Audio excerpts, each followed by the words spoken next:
On this episode of the Ask Mike Reinold Show, we talk about some of the things you should consider when determining your pricing for a cash-based physical therapy practice. The Ask Mike Reinold Show.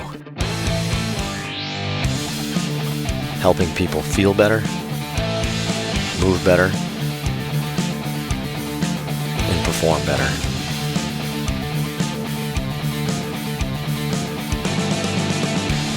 Before we get to the podcast, I wanted to make sure you knew about my free online course on the Introduction to Performance Therapy and Training.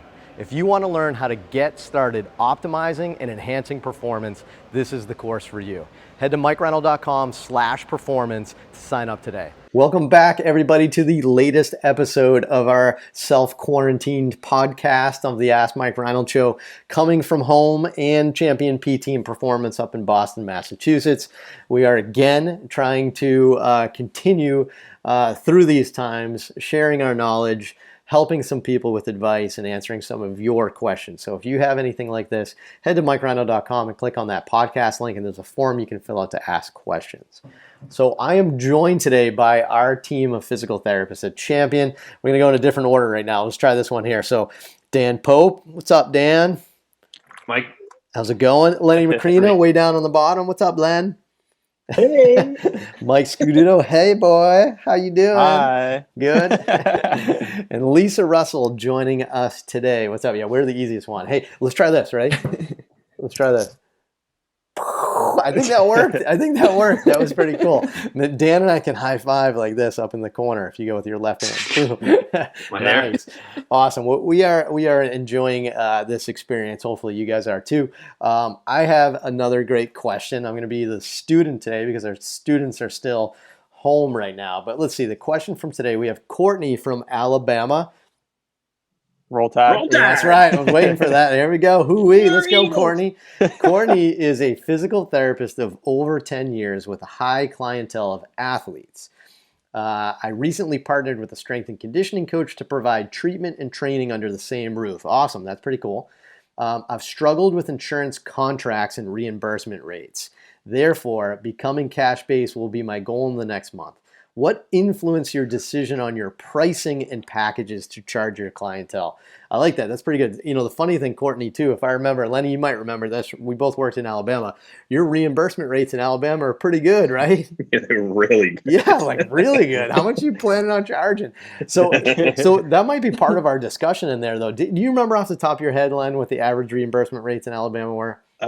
Back then, I think it was probably like $130-ish a session. No way. Yeah. Versus For like half an hour? Massachusetts, like What? No, for 4 units. for 4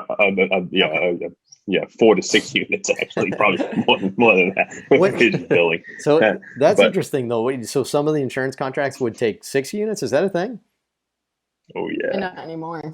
Yeah, Oh, probably less nowadays. So if I remember right, in terms of the numbers from people I've talked to, I've heard like 95 to 105 in Alabama. Now we could be wrong, so take all this with a grain of salt. But I think the first lesson to talk about right now, and with this thing is figuring out what your insurance contracts are. So there's a ton of insurance companies, right? You don't need to accept them all. Right, you can be in network with some and out of network with others too. So that's an interesting thing. So figure out what that real reimbursement rate is.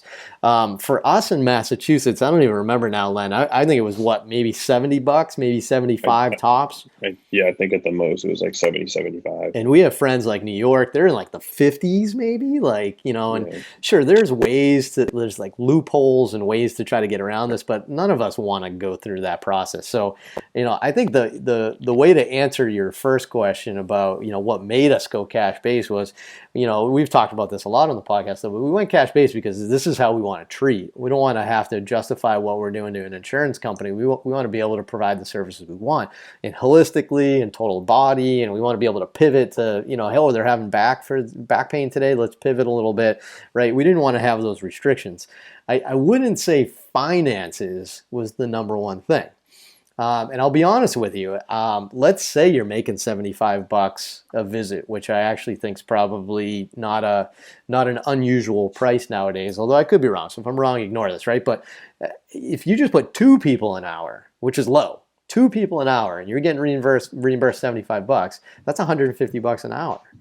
right? Like that's a good amount of money, right? So you got to start thinking like, how much do you want to charge per hour? Because that's a lot. Now, most clinics see 3 or 4 people an hour, right? So if you're getting reimbursed, even less than 75, but again, $75, like, whoa, that's $300 an hour you're getting reimbursed if you put 4 people in there. So I'm not saying you should treat that way. That's why we are cash based, is we don't want to treat that way. But finances wasn't the biggest thing. So I think that was one thing. Anybody want to elaborate on that concept or any thoughts? I would say I can see her point, because to get that $75 an hour, whatever it is, you have to submit and you got to wait 20, 30, 40 days. And then they don't tell you that something went wrong and you didn't, dot your I across your T. And then 90 days later, you're like, oh, we never got reimbursed for Sally's 30 sessions of PT that she did back last year. I wonder what's going on Sally. with that. And then you have to so I understand what she's going through. But I would say, um, noble idea. I like it. You probably have your 10 years in. So this is somebody that I think could definitely do it, because you have your people, your base of clients that you've treated for a long time now, and they'll probably come to you because they're dedicated to you and not the facility usually. Alabama's direct access laws are different than Massachusetts. So I think you have to keep that in mind too, that you're still going to have to deal with doctors and get prescriptions signed and all that stuff. So in Massachusetts, we have full direct access. We don't need to deal with doctors really at all. That's not to say we don't, but we don't have to. In Alabama, from what I remember when I lived there, was you can see somebody for, if they've had an injury that they've seen a doctor for the recently within the past 30 days, you can see them for so many visits, blah, blah, blah. So direct access is very different in Alabama. I imagine you know all this already, and that's part of your business model, your business plan. But I think if somebody could do it, it's you with the 10-year plus experience, and has that clientele that is, that loves you. But yeah, I mean, maybe like Mike said, at Alabama, Blue Cross and Blue Shield of Alabama is like, I think it's like a monopoly. I think it's like 90% or 95% of the people have that. So, you get that, or you don't get that, and you're out of network with Blue Cross Blue Shield of Alabama, and now you're submitting bills out of network, and you see how that works for you. But maybe you are, you know, I don't even know. You're gonna have to cancel all your contracts now with United Healthcare and Cigna and Aetna and Blue Cross, which can be a pain to get out of. There's a lot of headaches that go into it. As for pricing, I think your question was about pricing. You got to see what the market is in your area, what reimbursement is, where do you live in Alabama? Is it more of an affluent area like Vestavia, Mountain Brook, people that are looking for this, or is it elsewhere where people are still relying on their insurance, and which of course is very important, but obviously you need to take all into consideration is what your market is and what other people are charging for cash based, if there is even a market there, and if not, now you're setting the market. So you can try to figure it out, but the higher you go in price, the different clients you're going to get. So be cautious how high you go, and if you go too low, you're going to be seeing I don't know, could be interesting for you. So I would be cautious with how you transition into this cash based thing, if you end up doing it. So But I think that the big important thing I got from Len there was like you gotta take a survey of your market already, right? So you have to figure out what people can afford in your area. I think that's a big one. So it's gonna vary, but remember your expenses are gonna vary too. So you don't have to charge as much as other people are charging if you're in a low expense area with people with less income, right? So it can really vary with that. So I like that. And then the other big thing I liked from Len was like, look around. What are people getting for one-on-one personal training? What are people getting for massages? From like a good massage, like company that does it, like those types of things. Like look around at those other services. What are, golf lessons going for? What are, those sorts of things. Like that's some things you can do for pricing. But I don't know, maybe Dan might be a good one, and Mike, although Mike's got a little different clientele with golf, but like, Lenny mentioned this a little bit. Is there such thing as being too expensive, and what's the negatives of being too expensive, Dan? Yeah, I guess a couple things. I mean, that makes total sense. So at least for me, if I'm seeing a bunch of 20 something fitness people, they generally don't have a ton of money. So if we set the price too high, I'm missing my entire population I'm trying to reach, right, as a cash based PT. So I think that's really important to keep in mind. Maybe you can have like a lower price option and maybe have shorter sessions or something along those lines. At least for me. And again, I never had to make this transition like, Mike and Lenny have. But I think the first thing I would try to figure out are what are my expenses, right? How much does it cost to keep this place open? What was I making before? How many people do I want to see per week? And what does that number look like? And then you have a little bit of baseline, and then you can use all those other variables that everyone else is talking about here to start to formulate what you want to start charging people. And the other piece is that once you get rolling, is it working? Is it not working? You can always make that change. All right, we need to go up a little bit. I didn't think we were going to, we thought we were going to see some more people, or, we're seeing so many people, or, whatever you need to do just to make it work. I think you can start to change as you start to progress along. Yeah, I like that. And I think a good important concept with that too, Dan, is that if you identify your client target and your ideal person, then you got to figure out what they can afford now. So it's what does your geographical area afford, but then what is your ideal client afford? So I agree. People, in their early 20s that just want to get back to working out in the gym probably have a little bit less disposable income than somebody else.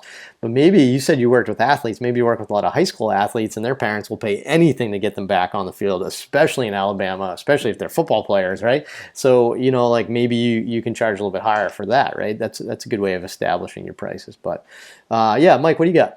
Yeah, I think just one conceptual thing to think about is I tend to look at myself, and I know the other PTs at Champion do as well. We kind of look at ourselves as consultants, so less solely focused on one-on-one sessions in person, but that patient has total access to us outside of the clinic as well, and that's part of the value that we bring, and that's part of the I don't want to say it's included in the price, but it kind of is. Like our time outside of treating you one-on-one, if you want to reach out via text message, via email, like we provide those services to you, and we're not necessarily charging you for that exact time.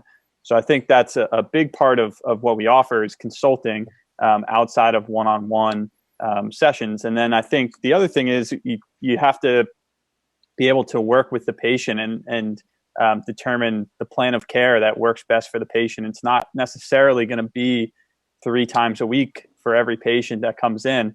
I know we see a lot of people. I see maybe someone once every 2 weeks. We go over the plan, we review it, we check in 2 weeks later, we make sure everything's going well. So that's one way to work around maybe any financial concerns that the patient has, make things more affordable for them, still offer your services, and still provide value to the patient.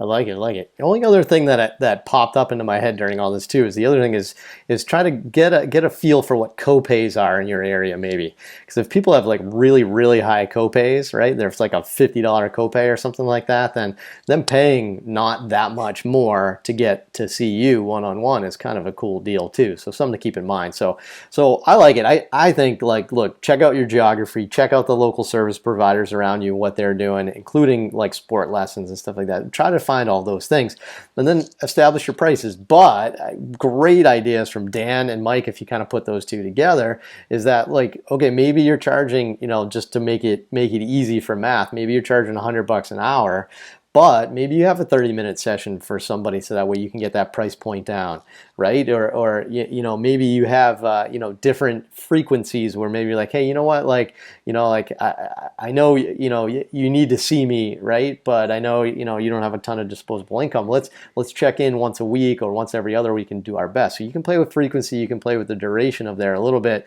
if that's that right person for you. So lots of ideas there. I think, I don't know if we can answer that question for you, but hopefully I think we covered a lot of good aspects with that, so I think we're all pretty, I think we covered it well enough that you should be able to figure out a price that'll be effective for you. So awesome. Great question. Thanks so much for submitting that. If you have a question like that, head to MikeReinold.com, click on that podcast link, and you can ask us anything you want. We'll keep answering away as long as you keep asking away. Maybe that's going to be like a new catchphrase, right? Is that pretty good? I do like it. Anyway, appreciate it. We'll see you guys on the next episode.